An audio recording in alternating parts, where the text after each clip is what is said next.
Assalamualaikum dan salam sejahtera.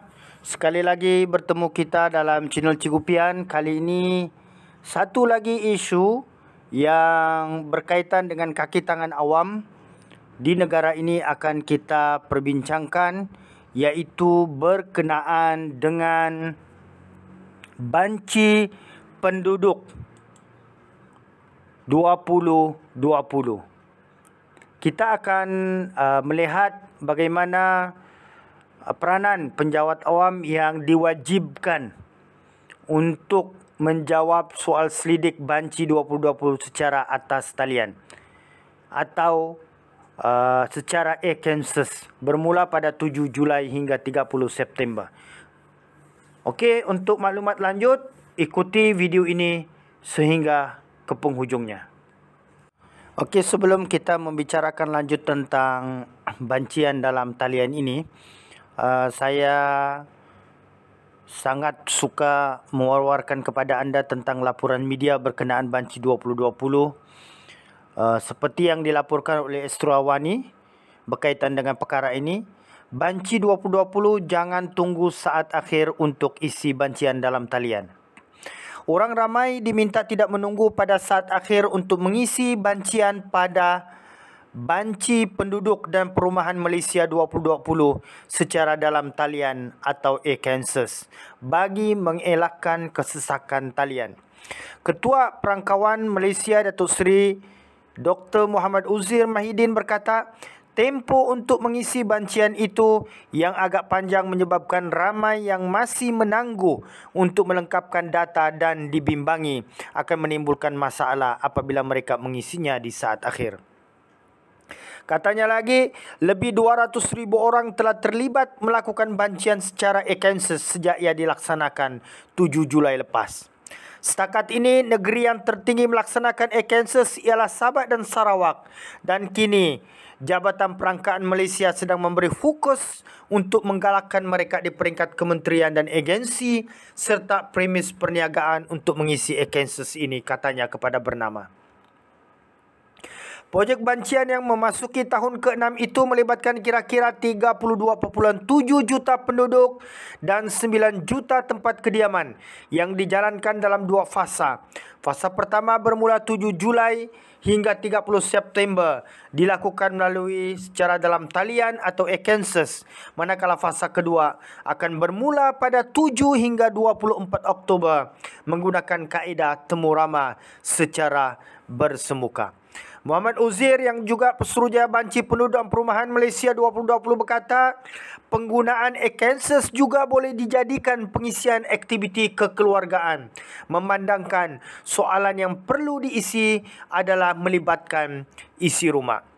Selain itu, ia boleh dilaksanakan mengikut kesesuaian masa masing-masing. Jadi ia lebih praktikal dilakukan secara dalam talian.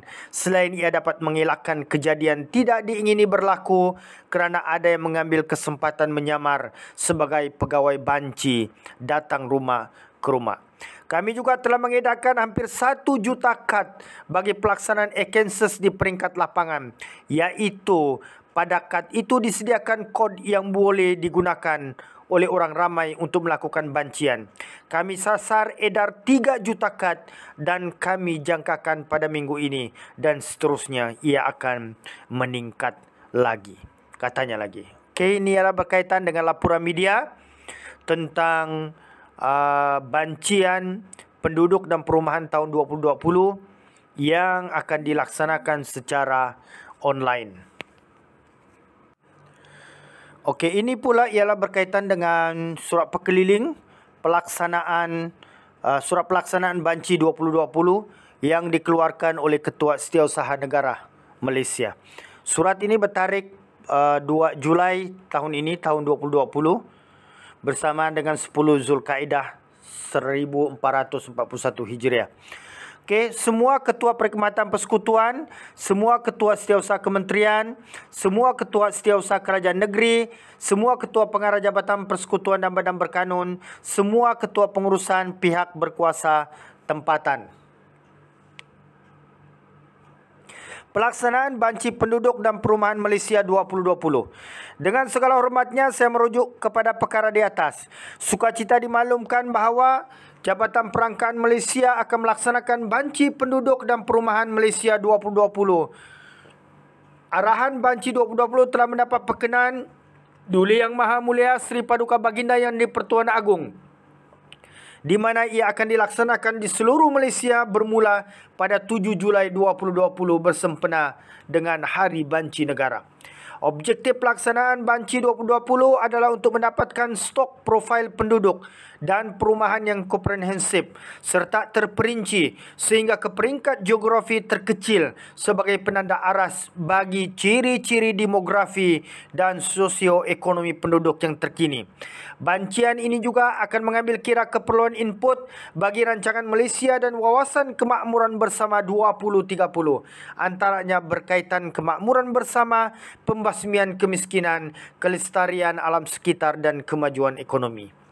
Okey, perkara keempat dalam surat yang dikeluarkan oleh Ketua Setiausaha Negara ini berbunyi, dapatan banci yang berintegriti dan reliable akan menjadi asas dalam pemantauan arah aliran penduduk dan perumahan untuk perancangan pembangunan negara. Selain itu, ia juga turut berperanan sebagai input dalam membuat keputusan berdasarkan fakta untuk perancangan, pelaksanaan dan pemantauan blueprint pembangunan nasional.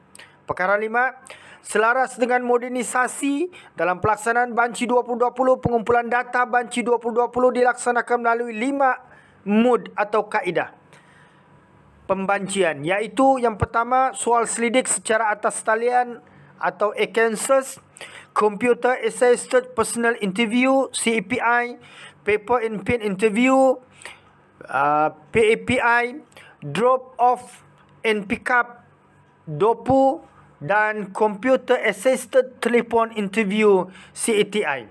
Pelaksanaan mod pembancian ini adalah fleksibel dan mengambil kira kemudahan sedia ada di kawasan pembancian. Perkara 6, mesyuarat Jemaah Menteri yang diadakan pada 4 Jun 2020 telah bersetuju supaya pengumpulan data Banci 2020 dilaksanakan dalam 2 fasa, iaitu yang pertama 7 Julai hingga 30 September 2020 dengan pengumpulan data secara atas talian, iaitu melalui ACANSAS. Dan fasa yang kedua bermula pada 7 hingga 24 Oktober dengan pengumpulan data secara bersemuka. Bagi kekitangan awam, perkara 7 dalam surat Ketua Setiausaha Negara ini perlu diambil perhatian. Ia berbunyi, perkara 7, justru itu semua penjawat awam adalah diwajibkan untuk menjawab soal selidik Banci 2020 secara atas talian atau ACANSAS bermula 7 Julai sehingga 30 September 2020. Maklumat lanjut tentang tata cara pengisian ACANSAS boleh diperolehi melalui pautan www.mykansas.gov.my. Kementerian, Jabatan Agensi, Badan Berkanun Persekutuan, Kerajaan Negeri dan pihak berkuasa tempatan adalah dipohon memberikan keutamaan dan kerjasama kolektif bagi memastikan Banci 2020 dapat dilaksanakan dengan jayanya dan maklumat yang diberikan adalah berintegriti serta reliable bersesuaian dengan tema data anda, masa depan kita.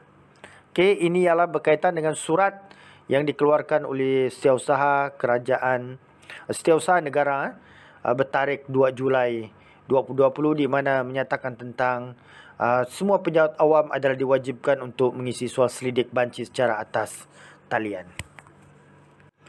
Okey, kita boleh rujuk portal rasmi Banci Penduduk dan Perumahan Malaysia 2020. Seperti yang ada di hadapan anda ini, iaitu tentang Banci 2020 ada diterangkan secara ringkas. Banci Penduduk dan Perumahan Malaysia dilaksanakan setiap 10 tahun sekali sejak penubuhan Malaysia, dan Banci 2020 ini adalah merupakan banci yang ke-6. Tujuan dia mendapatkan stok dan profil penduduk dan perumahan yang komprehensif dan terperinci pada suatu masa sebagai penanda aras bagi ciri-ciri demografi dan sosioekonomi penduduk. Okey, kita boleh layari laman web ini ataupun portal ini dan mendapatkan beberapa maklumat tentang banci negara. Okey, banci penduduk 2020. Okey, seterusnya saya akan bacakan beberapa soalan lazim atau fake bagi menerangkan tentang banci penduduk pada tahun ini. Okey, soalan yang pertama, apa itu mod e-census?